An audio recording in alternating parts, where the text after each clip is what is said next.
Hey everyone, and welcome to this explainer. Today we're going to unpack exactly how Steve Jobs' triumphs, his massive failures, and his eventual return to his roots literally created the modern digital ecosystem. We'll be looking at a journey that spans decades, survives some crazy near-death corporate experiences, and ultimately shifts the entire way humanity interacts with technology. It's pretty wild to think about, right? I mean, how does a company on the brink of absolute ruin become the architect of the devices sitting in your pocket right now? Well, it's a story of bitter exile, incredible innovation, and what is widely considered the ultimate second act in business history. So, let's get into it. Section 1. The Garage Revolution. To really understand this, we have to start right where it all began. Picture this. It's the 1970s in a suburban California garage. Stephen Wozniak designed this minimalist circuit board, really just to impress his hobbyist friends. But Jobs immediately saw the bigger picture. And to fund their very first 50 circuit boards, they made the ultimate sacrifice. Wozniak sold his beloved HP calculator, and Jobs sold his VW van. And man, just look at the massive leap from that bare circuit board to the Apple II. This wasn't just some niche kit for soldering enthusiasts anymore, right? It had a built-in keyboard, plugged straight into your TV, and brought color graphics to the masses right out of the box. Suddenly, thanks to programs like VisiCalc, computers were for everyday students and small businesses. It was a massive hit that survived an astonishing 16 years. Now, that early accessibility paved the way for Apple's greatest early triumph, the 1984 Macintosh.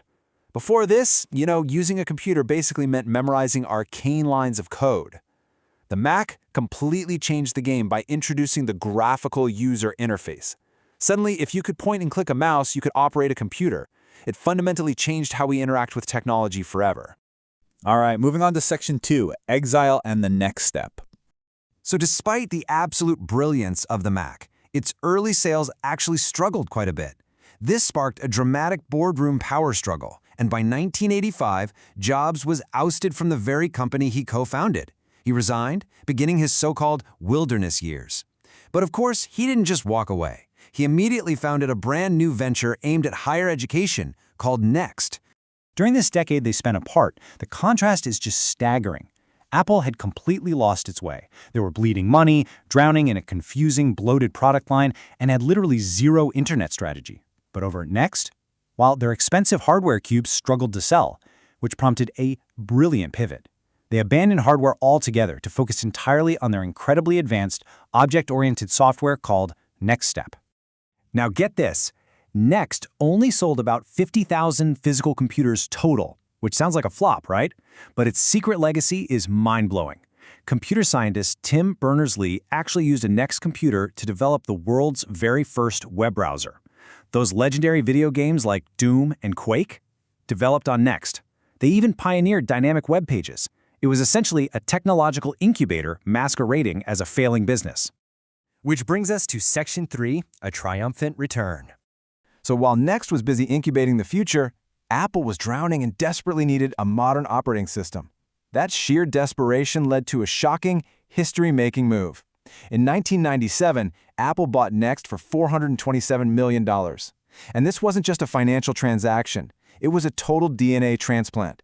Apple injected Next software directly into its core and, crucially, brought Steve Jobs back, setting the stage for a remarkable second act. And Jobs returned with just this ruthless focus. He fired hundreds of people, slashed languishing projects, and kicked off a rapid-fire succession of massive hits. In 1998, the colorful, internet-ready iMac launched. By 2001, Apple introduced OS X, which was built entirely on NextStep software.